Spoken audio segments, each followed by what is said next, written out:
Welcome, Tim. Welcome, Leanna, to the World Vegan Travel Podcast. I'm thrilled to have you joining us today. Yeah, thanks so much for having us. Thank you so much. I am so excited to have you on the podcast because your project, Wings of Survival, is kind of epic. We've had a lot of people that have done some incredible travel as vegans, but I think this undertaking is probably the biggest that I have ever heard of or interviewed someone about.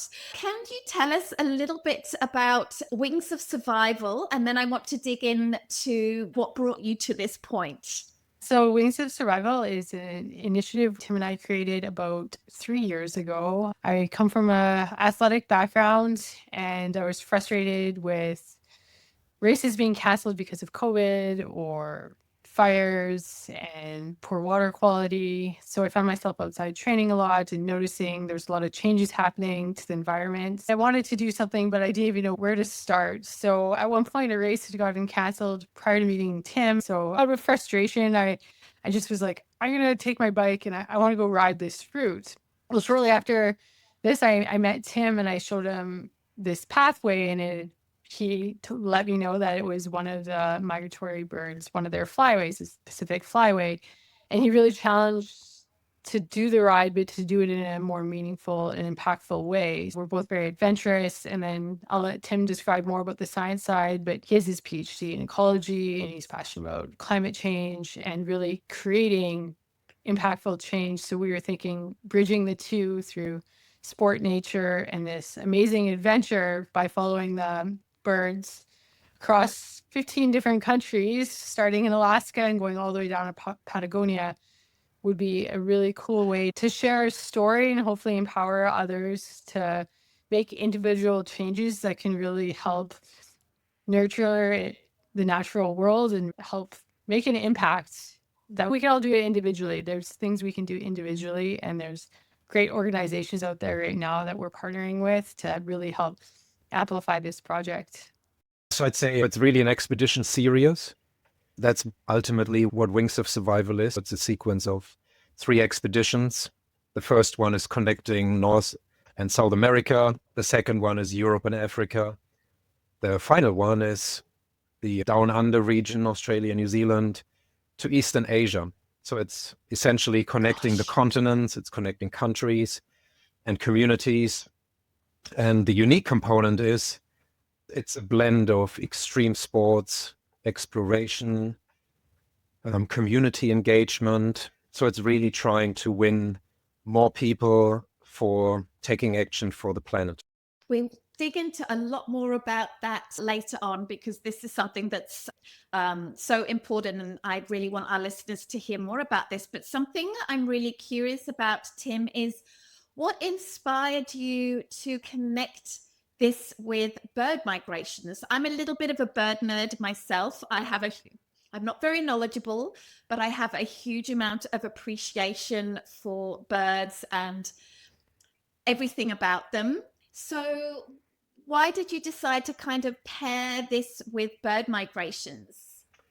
Yeah, and I'm in the same boat. I'm not a crazy birder, but the idea really came from this map created by BirdLife International, which depicts the different flyways. And there's 8 in total, and that keeps changing. It's a visualization of how birds migrate across the seasons between continents. And looking at this map, it just triggered this idea. And for me, it's been a long search in a way, for a lifelong endeavor, something I could do to be very impactful, something where I can pursue my passion for sports and for nature and exploration. And this map, I always say, it was just one puzzle piece amongst many triggers and many experiences that we pick up in life. And something just sparked that idea. Let's follow the bird migration. So birds are beautiful and they're very charming, and their songs, their feathers, there's so much beauty in birds. And even if someone's not appreciating that they're bird fans at the moment, I think we can so easily become enthusiasts about birds. And the beauty is they take us everywhere. They connect every place. So it's this idea of a shared responsibility and shared opportunity. I think that's what I really like about the birds. It's this idea of how do we as a global community take action. And of course, we all have different economic backgrounds and cultural backgrounds and whatever that looks like. But essentially, it's that one planet, and birds are the connecting organism. Leanna mentioned you have a PhD in conservation. Can I ask a little bit about that, Tim? Sure. Yeah. So I'm German born. I left almost 20 years ago by now. And then I moved to New Zealand originally just for a year. But New Zealand is obviously so beautiful. So I didn't want to leave. And then I got this opportunity to do my master's degree in New Zealand and got drawn into the tropics. So did all my research in Bangkok in this beautiful biosphere reserve.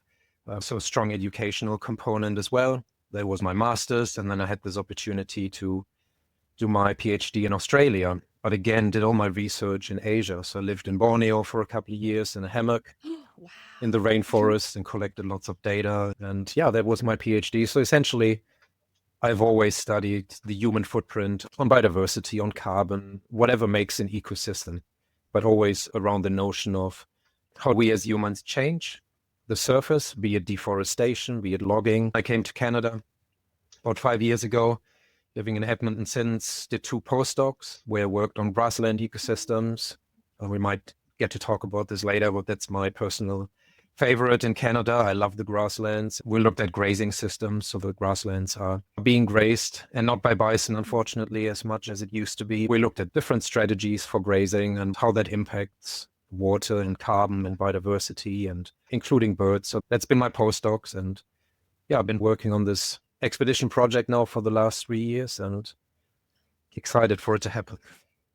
I can't imagine. So we'll talk more about your next step, but I really want to ask Leanna, what was your athletic background? I did a bit of digging into you and you really have had quite a number of accomplishments. Would you mind sharing some of those in your story to this point? Yeah, sure. Thanks. Yeah, I was a competitive athlete since I was little, did gymnastics and tennis, and then really took a passion for track and field and competed internationally as a pole vaulter for Canada. And then became Canada's first female decathlete in 2015. So typically only men do the decathlon. We can do it. We can do all events just the same as the guys. And so I did a decathlon in Vermont. That was so much fun. Then after having my daughter in 2017, I turned to endurance sports. So I started doing triathlons. And this is where my passion for training in nature and playing in nature really started to unfold. I started to really notice the environments around me changing. I'd be cycling in the mountains and see the destruction of what the fires have left behind or the ice fields regressing. Swimming, same thing, not being able to swim in certain areas because the water quality is really poor. And so I just fell in love with endurance sport, giving me so much more than, say, track and field. When you're at that high level, you're very focused on yourself and just these one events. And so here I was in nature every day, training and just really loving it. I competed in the Mount Everest Marathon, did Ironman Canada a bunch of times. Goodness. The world's hardest triathlon in Patagonia. I did that with Tim. And then recently we cycled across Canada. So it's been a really amazing way to give back to the environment in a way, like to use my sport as a platform to help empower others and to help create change, impactful change around the places that Tim and I get to go and travel to. I am just astonished at both of your athletic accomplishments. I remember about 6 years or 7 years ago now, I did a 25-kilometer trail run, and the time that I had to devote just for the training for that was a lot. So I cannot even imagine what you would need to just get the physical fitness up in order to do those things, let alone the actual preparation for these very long distance bike rides, which require a huge amount of logistics and gear. I just can't imagine. I'm very impressed and astonished that you would undertake something like this. Incredible. So you recently completed what we could call like a warm-up event for your Wings of Survival expedition. Was just a little bike ride across Canada. Can you tell us about that?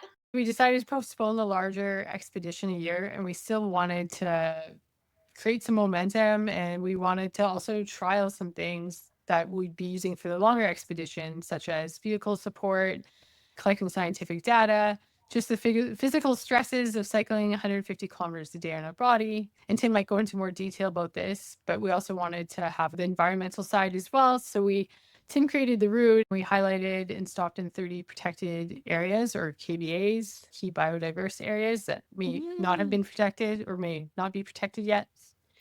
And so that's how we structured the route from Halifax to Vancouver. We also partnered with the University of Alberta and University of BC. We did studies on our mind, body, and nutrition, which was really great and very interesting being plant-based athletes, because that's the question I get all the time is, how do you get your protein in? How do you keep your muscle on? And it's great because the results showed that we kept our lean mass on for the most part, cycling that much. That was really great to see. It's just nice to have those numbers. And then also studying our minds and our bodies, what our bodies went through. So we are able to, on this cross Canada ride, highlight these protected areas to mainstream communication around the 30 by 30 biodiversity target, which is that we need to protect 30% of land and water by 2030. So that's where the 30 days came and the 30 protected areas came, which was really quite clever. I think I'll give Tim most of the credit for that. And he did most of the planning. Yeah, and it was a great experience to see Canada and still across each province. Tim, this 30 by 30 project, I have heard of this before through some of the other podcasts that I also follow. A question I have, or something I always tell myself when I hear about this 30 by 30 goal is, if we could just give up grazing land and be eating more plant focused, we would probably be able to achieve that goal quite easily. Is that an accurate statement, or is it a bit more complicated than that? Yeah, I'd say more complicated. Maybe I take a step back. So 30 by 30 is really part of the biodiversity targets. It's not a single one, it's multiple targets that more or less all countries around the globe have subscribed to. So it's an equivalent to the Paris Agreement goal of limiting global warming to 1.5 degrees, which we have already exceeded this year, but it's the equivalent in the biodiversity space. It was born in Montreal in 2022. So it's in a way a Canadian concept. That's where it originated or has been sealed. The idea is to protect 30% of land and water by 2030.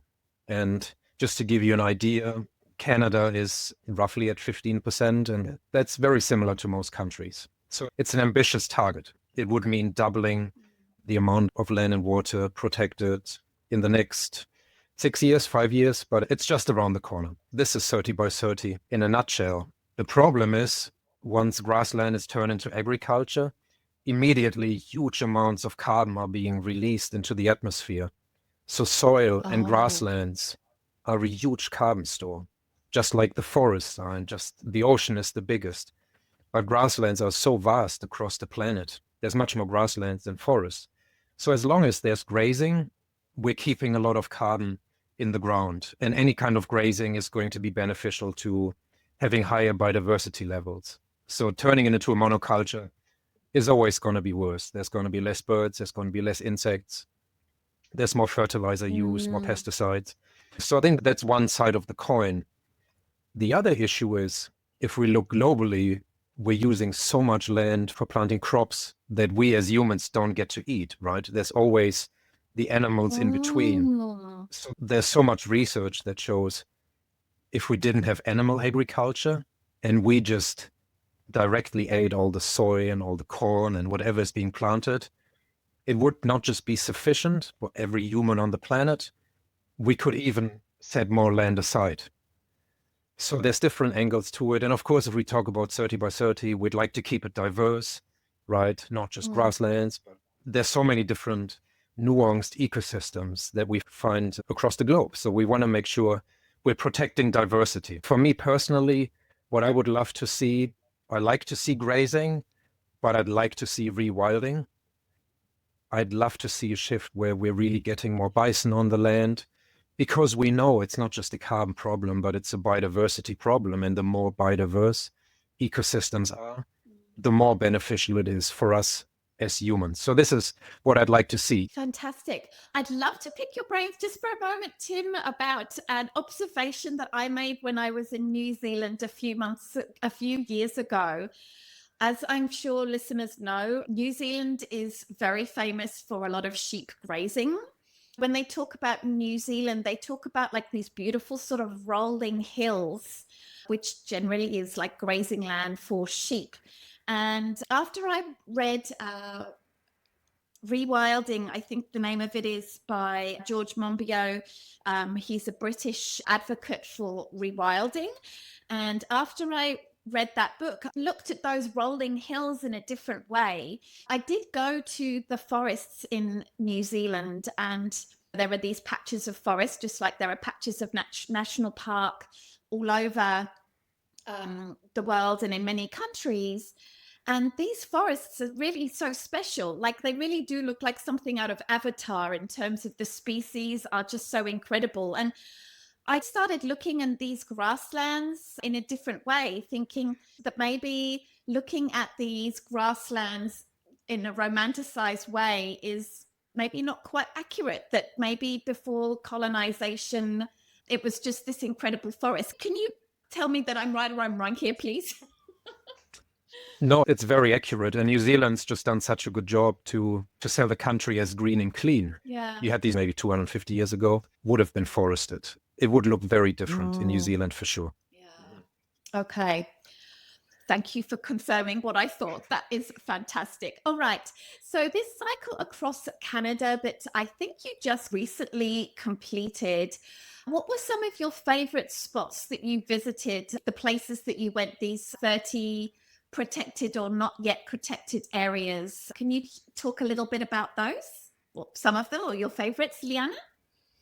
Yeah, well, as Tim mentioned earlier, the grasslands, I think, is completely underrated here, especially out west. Well, in Edmonton, we always head towards the coasts or the mountains. And for the last couple of years, Tim kept telling me about these epic grasslands. So it was great to cycle through them and feel how special they are. And it's really sad, as Tim said, there's only 1% left. So it was a pretty special place to go. The Bay of Fundy was very special. Seeing the large tides come in and out, ecosystems around the water were pretty special. I like the East Coast as well. I really saw how diverse Canada is from coast to coast. It feels different, say, in Halifax and Vancouver, and just everything in between. Each kind of city we passed through was unique in its own way. Even traveling New Brunswick into Quebec, we stayed relatively south. We went to Montreal. Yeah, and then climbing up through the mountains. We were on the highways sometimes, and then we were on gravel or mountain biking trails for maybe about 20%. We were off main roads, and then the rest were gravel. So yeah, lots of great places to check out all across Canada. Amazing. Yeah, I feel like I just arrived in Canada in 2020. So maybe just after you arrived, Tim. And I feel like there's so much of this incredible country to explore yet. And I can't wait to get more out east and describe and explore those places that you talked about. So I guess with the fact that you were being studied essentially for this trip, do you know how many calories a day you were burning for 150 kilometers each day of different terrain? Well, definitely different between Leanna and myself. How much? What did I have, Leanna? 6 or 7,000 Yeah, calories? so we tested our resting metabolic rate, which is just our calories at rest. So we did that at the very start of the trip and then at the very end of the trip. So throughout the 30 days, our rates increased. So the need for more calories, we were burning more. So for instance, when I had done the initial test, I was around 1,500 calories. And then when we finished the ride, I was at 2,500 calories. So my rest, then that's just at rest. Daily, I needed 2,500 calories, which I thought, I was like, yes, I can go eat whatever I want. But it returned very quickly to normal. So yeah, it was easily, and I think Tim, you were around 5,000, a bit higher on some days, definitely. We are budgeting our calorie expenditure or the calories we were intaking. For Tim, we were trying to get him to eat 5,500 to 6,500 calories. So yeah, close to 7,000 calories, which is a lot of Wow. food. And I was more in that kind of around that 3,000 mark. So Tim is burning almost 4,000 calories more than me. He's got lean mass. I too have lean mass. Yeah, he's just a bigger human being. His resting metabolic rate, again, those are just calories at rest. Tim was already 1,000 calories more than me. And then you put on the exercise on top of that.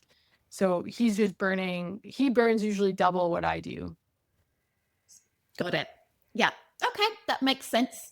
Was it hard to reach those calorie goals? Were you hungry enough to want to eat all of those calories without trying? Because I can imagine there were some days where you just were too tired to eat. Can you talk to that, Tim? Yeah, I always see it as an invitation to just keep eating. It's really nice if you feel you can just keep eating and it all goes into the right places and it's all being burned again. So it's actually quite nice. And I had a little frame pack and just different treats. So Leanna's Seven Summit Snicks chocolate is one of my favorite fuels. And we tried different vegan foods like jerky and cookies. And so was this adventure box on the bike frame. And I'd just be eating a lot. And then we had a wonderful support person, Bill Auld. He runs an initiative called Northern Latitudes in Ontario, and he's got a podcast, and he's a professional photographer. You could pull a kitchen out of this trailer when you're out and you're exercising and you're challenging yourself. I enjoy that, not having to watch calories. Tim's great at eating while exercising. It's a talent. It's amazing how much he can eat. Awesome. And were you paying much attention to macronutrients during this time? Yeah, so I did most of the cooking and prepping of the snack bags. We were writing down everything we ate. So we did that for 2 weeks. So one at kind of the start and then one towards the end of what we ate and a complete breakdown. The dietitians we worked with, they broke down the carb, protein, calorie, but we had a general idea of how much. I knew how much protein was in everything, especially our meals at night. I wanted to make sure we were recovering. One really good thing is neither of us got sick. And neither of us lost a lot of weight. So that means we hydrated really well and we were eating really well. So I was quite pleased with the food plan. In the morning, I'd make a massive pot of porridge. We'd use our Grupo vegan protein powder in there. Tim loves chocolate, as he mentioned.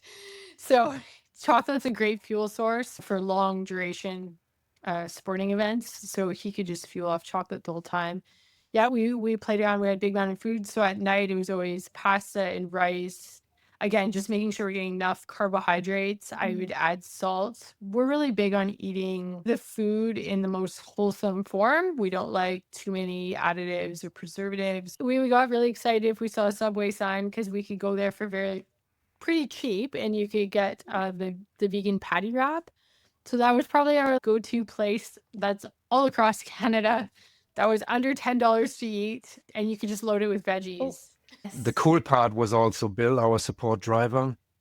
He also turned vegan for the journey and we haven't followed up. We don't know what he eats these days, but he really embraced that whole idea of being plant-based and that was great to see. All right, fantastic. So I know you only recently finished the Trans-Canada ride, like in the past few months or so.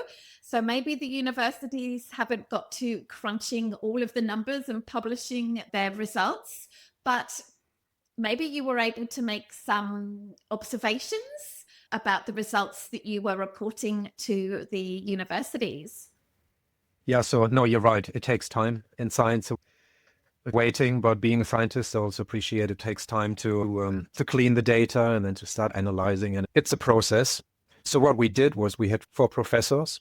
So one lady from the University of British Columbia and then 3 professors here at the University of Alberta. We integrated body, mind, and nutrition. And oftentimes they're studied separately, but we know that they all affect each other, right? It's all interconnected. So it was really neat to win those different labs to be part of this journey.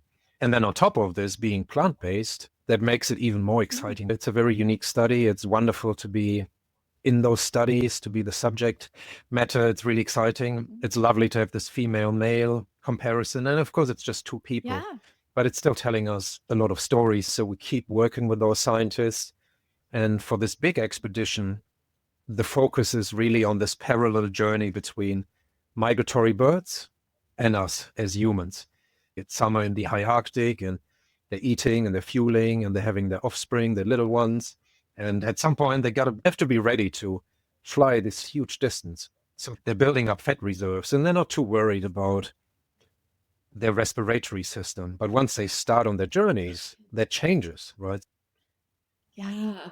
I'm sure you've already thought of this, but I think we need to get a documentary done of you guys for the Alaska to Patagonia one. This could be like the next Game Changers documentary or something like that. Yeah, for sure. That's the goal. So we do have 2 producers on board, and on our website, you can see a little bit of a movie trailer that was done here by a company in Edmonton. So he created a 7-minute kind of mini doc just to get a feel for what you guys might experience once we're done. Incredible. So you said that the Trans Canada ride was like a warm up, which again blows my mind. What were your big takeaways that you're going to apply to your first expedition from Alaska to Patagonia? Yeah, I think a big part of it was the vehicle support, testing out what kind of vehicle. So in this instance, we had a truck pulling a trailer, which was great. It was awesome that Bill, it was his own personal vehicle, so that was great. But we camped every night, so setting up camp in the morning and at night just adds an extra couple hours on an already long day. So having more of an RV style setup where Tim and I can just lie down in a bed right away, or same with all the engagements that we plan on doing, being able to have a safe area for that is super important. Yeah, I'd say it's all around efficiency. So we do spend the entire day on the bikes. Usually something happens unexpected. So we start in June, and the goal is to finish in March in the Southern Hemisphere. So it's really the progression of summer, which means there's going to be lots of fires. So there's obstacles in the way that you might not know in the morning when you start, but it adds time. So efficiency is really important. Not having to camp would be an ideal scenario. And it's just nice to step into a vehicle and lie down. Bill was so amazing. So there's not just a documentary. We have 2 world-class producers from the UK now on board for the last 2 months, Rebecca and Ben. So they're talking to production companies and really using their network to make this happen from a production point of view. But then there's also a virtual engagement platform. You can see the movement of birds because we'll put little GPS devices on those birds as part of an ongoing research study. So people can see the movement of birds. So we'll record some sounds in the places we go, photos, of course, and clips, really to bring people on this journey with us. So having a support vehicle just makes all the difference in order to download material and organize and being in a position to talk to media. There's already been so much interest, and I'd like to believe it's only going to increase once we're on the go. Something, maybe this is just my sort of planning brain thinking, the logistics of taking vehicles over borders and making sure that you align with the rules for insurance. Very often countries will have different rules for vehicles in terms of how roadworthy they need to be, or color of the brake lights, or anything like that. Because before, when you did Canada, it was just one country and you were familiar with it. How do you envision trying to deal with that challenge? Or maybe it's not a challenge, I don't know. Yeah. So we've already started doing some pre-planning on the vehicle, the types of vehicle. For instance, we can't have a loaner vehicle. We have to have proof of ownership, especially while going into Mexico. And I would imagine it's quite the same. Crossing the Darien Gap as well. Yes. That's a tricky one. So we have to actually get a shipping container to ship the vehicle over, or do we then trade out a vehicle? We've done a couple long trips. We did one up to Alaska as well. And things to be aware of is just the day-to-day maintenance on the vehicle as well. We had to do oil change. I think Bill had to do one as well across Canada a couple times. So the type of vehicle also will require more effort, and then making sure that we can access the right parts in each country, or we can get an oil change. So making sure that the vehicle is one that is in Alaska and is in South America, that if something does happen or it breaks down, that we're able to get it fixed and up and running again. Amazing, incredible. I think as vegans, we can all relate. Like, it can sometimes be a little bit of a challenge when we are traveling. I've talked about on this podcast at length about like different tips and tricks and things like that. But I do think that you probably got some fun tips to share or recommendations to share when it comes to traveling as a vegan who's consuming between 4,000 and 7,000 calories a day. So may I kindly ask, what was your go-to grab snack when you went to a convenience store? So if I can answer, we had this, is it called Louisville jerky? And I found that absolutely delicious. What about you, Leanna? Yeah, I think when I run into a convenience store, the first things I grab are usually the hummus and pretzels, and then the kind fuel bar. So normally I grab one of those if I'm out of chocolate, for sure. And what is your favorite fruit or vegetable to like snack on the go? Well, we passed many great local kind of markets, and Bill would fill up with some market carrots. I love a carrot right from the ground. It's so tasty. And the fresh blueberries and strawberries, just nothing beats that, especially in the summer. And you, Tim? I don't know, banana is not a local product, but obviously for a bike ride, it's hard to beat a banana. I agree. And what was your favorite quick, easy to make dinner? Leanna, I think you did most of the cooking. I don't know what Tim's favorite was, but just a bowl of pasta, and then I take the Big Mountain Foods crumble and I just crumble it in there with a can of beans and a can of coconut milk, and then I add my salts and my oils and the flavoring, and keep it simple and keep it in one pot. Got it. Save on the washing up. Yeah. I like it. I know a big part of your goal for this project is to inspire people to look at their own lives and how they might make changes in their lives. And I think as vegans, we often think we're doing enough, but I'm sure we've all got ways that we can do a little bit more. Would you like to maybe suggest some ways that people might make some changes in their lifestyle and then their travel habits that might be better for the planet? Tim? Yeah, so I think from a scientific point of view, being plant-based is arguably the single biggest positive impact we can have on the planet. As I said earlier, if we all went plant-based, we could free up so much land to really use nature-based solutions to mitigate or reduce biodiversity, pollution, whatever's out there. What's really important is for people to understand not just the impact we can have as individuals, but the opportunity to use storytelling to invite other people to join. As humans, we're not constructed to have something imposed on us. If we can use our travels, and what we do could just be a travel in a day, and the beautiful photos perhaps we're taking, and the social media which people use.